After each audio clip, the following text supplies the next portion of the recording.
I've never kept it a secret. It's just such an obvious part of my life that I didn't need to mention it.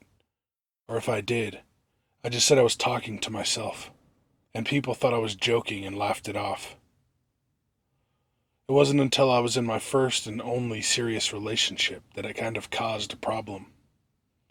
My ex noticed that some of my shirts were girl clothes, or that's what she thought at least, because the buttons were on the wrong side. They weren't. They were M's. Sometimes we switched clothes. I had mentioned that offhandedly, and it ended up causing a major fight. I realize now that she thought I was talking about another person, a girl I was seeing behind her back. It seems absurd now, reflecting on it, but at the time, I didn't quite understand what we were talking about at all. It was our first big fight, and actually resulted in our breakup. She likely still thinks I was seeing someone else.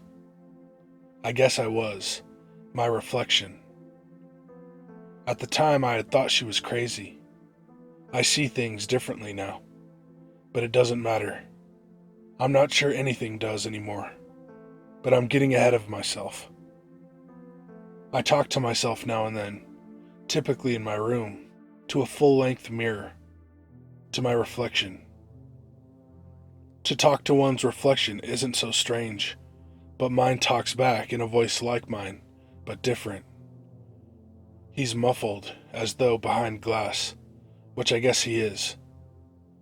That's not all, though.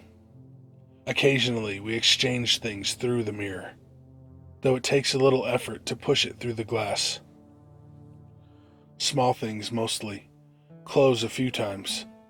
That's why the shirt buttons were reversed. And other things as well. Books and comics. Though we can't read each other's. The text is backwards. Our iPhones once. Strangely, neither phone worked on the other side. Food twice, though we gave that up quick. Each time we ate each other's food, we got super sick. Upset stomachs like you wouldn't believe. Lots of time spent in our separate but identical bathrooms. I'll spare you the details. Mostly we talk, and it's not like we exchange a ton of wisdom and fresh insight. It's more like we just offer each other emotional support. We listen to each other. We've watched each other cry, because everything we suffer together, and we are never alone. Until now, maybe. I'm not sure. He is my reflection. I am his. We are here for each other, and in our worst moments, it's nice to have a friend. Nice to put my palm against the glass, and for him to do the same. We are mirror images, exactly the opposite, exactly the same, and wherever there is a reflective surface, we are there for each other. But we have our own mirrored lives, and live in separate worlds.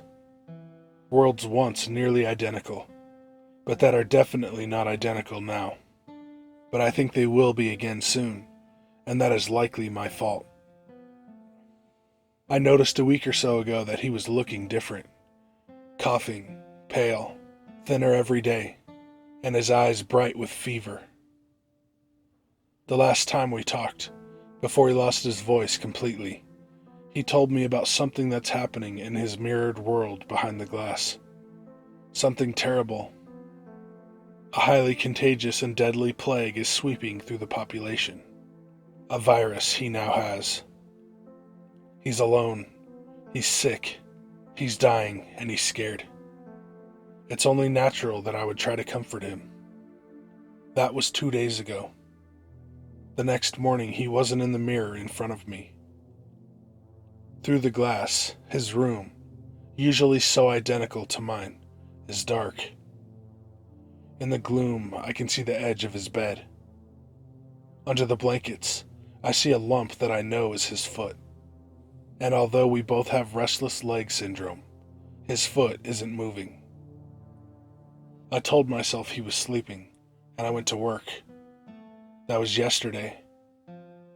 This morning I turned on my bedroom light, but through the mirror, His room is still dark, and he's in the same position. I tell myself he's sleeping, and I carefully shaved in front of an empty bathroom mirror.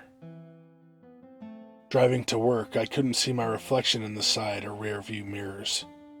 I avoided looking in the bathroom mirror at work. I know my reflection won't be there either. I feel scared. I feel alone, and I'm starting to feel sick too. I remember how my reflection looked the last time I saw him. His face pale and gaunt, his dark eyes feverish and filled with fear. His hand against the mirror's surface, reaching out to me for comfort. It's only natural that I'd put my hand out too. I remember the feeling of his hand through the glass. A palm usually as familiar as my own, but now thinner, slick, clammy, and unbelievably hot with fever. A fever I now share. When I had reached out, I was only trying to show him that I cared. I hadn't thought about what else could be shared, from his world to ours.